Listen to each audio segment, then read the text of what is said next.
great if you shared them because it may inspire other folk. And this, I think, is one of these where it might give you that little bit of impetus. If you need something for your Tuesday morning just to go, come on. I want you to hear from Steve Lunn. Now, Steve is a songwriter from Inbury Barwick. And he released some music after 40 years from writing it. And the bit, as they say, live the dash, don't they? So we've bit to that bit. So from writing it to releasing it, the story in between, what happened? Well, he's worked with some really well-known local musicians.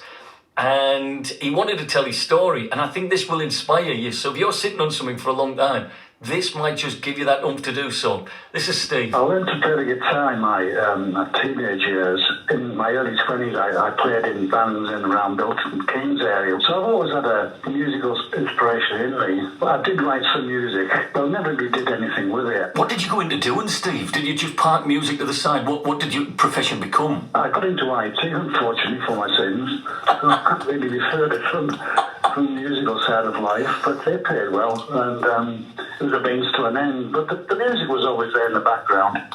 So tell me about the music you've written. Give me the backlog to it, if you don't mind. How old were you when you wrote this piece of music? I was probably around about 25. The more I played it to people, and the more other people sort of commented, the more I realised that perhaps it was quite unique.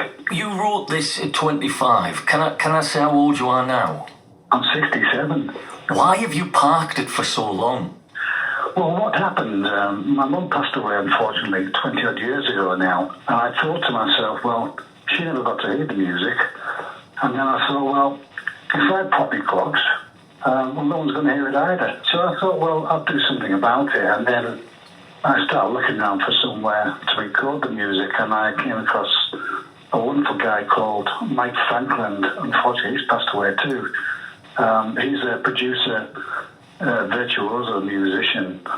So I got in touch with Mike, and he ran a company called Riverside Studios from his house in Norton.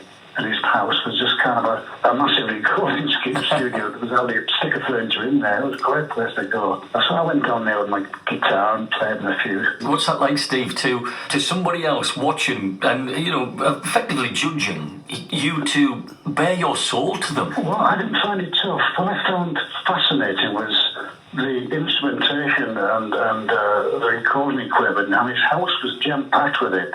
So to me, it was like wide-eyed and gobsmacked when I walked in the place. And we got on really well. So that, Mike was a great guy. So I didn't find it difficult.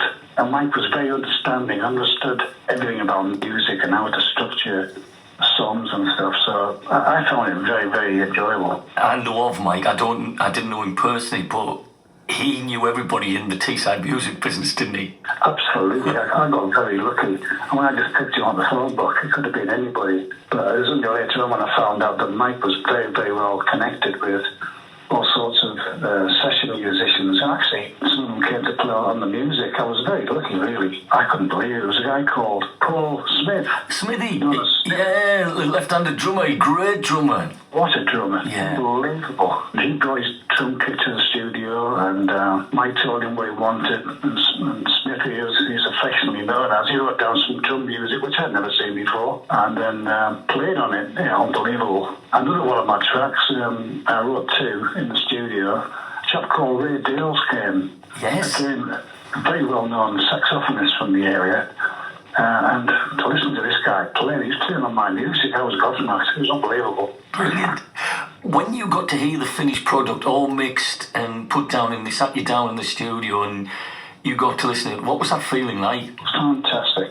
And one of the tracks, I had a friend round one day, a lady called Jackie Steveley. Again, she's quite a well-known singer in the area, great singer. She heard this music and she took a CD away, and about 3 days later on, she popped the CD through the letterbox. She hadn't said anything, just popped it through the letterbox.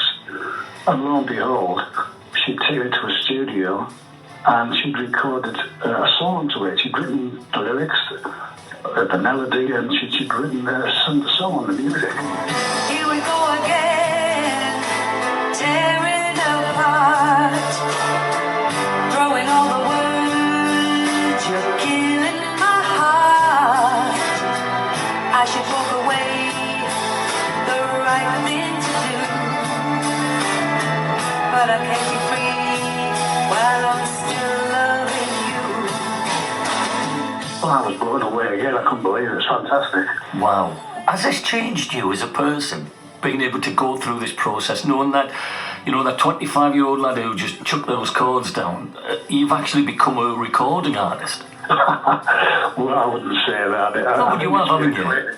Well, it's been a great experience, but it doesn't stop there, Gary. I've always wanted an orchestral background on one of these tracks. Wow. And of course, to do that with an orchestra is prohibitively expensive.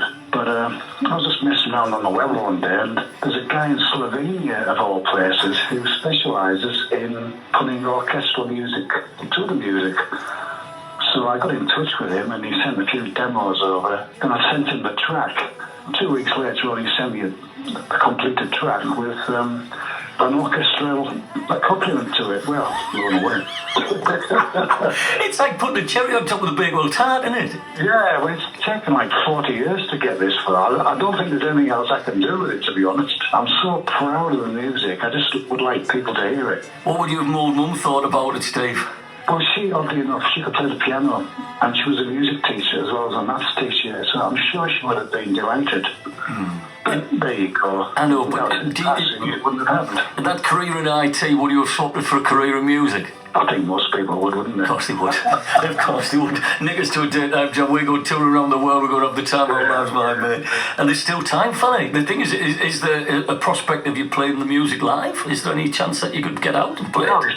It's interesting. You could possibly play it live. However, Mike Franklin, the producer, was one heck of a guitar player. There's 3 or 4 solos on there, on one of the tracks, that pieced together in the studio. I didn't even know you could do this, but what he did was, he played 3 or 4 seconds of a lead break, then another 3 or 4 seconds until he got it right, and then joined them together, and this went on for most of the day, just doing the lead breaks, and I think they're basically unplayable live. It's like all those cluster chords. You can't. It's like Steely Dan. You know, Denny Diaz always said in Steely Dan. He said, you know, voted in the studio. You tried to play it live. You didn't have enough hands and fingers to be able to do it. That's right. I don't think Jimi Hendrix could play them live. No, absolutely not. Does this? And I'll go back to what I asked earlier. How do you feel now? Do you feel contented that you've got a finish to this? Yeah, I've got no aspirations to be anything other than I am. I'm long in the tooth for doing anything musically at this age, but I'm just so pleased that I've achieved something, I feel. As I say, I just like the music to be heard, really. Where can we get it, Steve? Tell us about it. I've got a YouTube channel called Steve Lunn, Lunn. What's the name of the 2 tracks? The first one is like a Gary Moore style, and that's called Unforgettable. Right. The second track that's on YouTube, Ray Dale's played on, it's like a jazz swing number. It's called Let's Go. I think it's fantastic, my friend, and I'm so pleased that you picked up the threads from that 40-odd years ago and you've made it happen. Well, thanks very much, Gary. Turning on my life, this is where I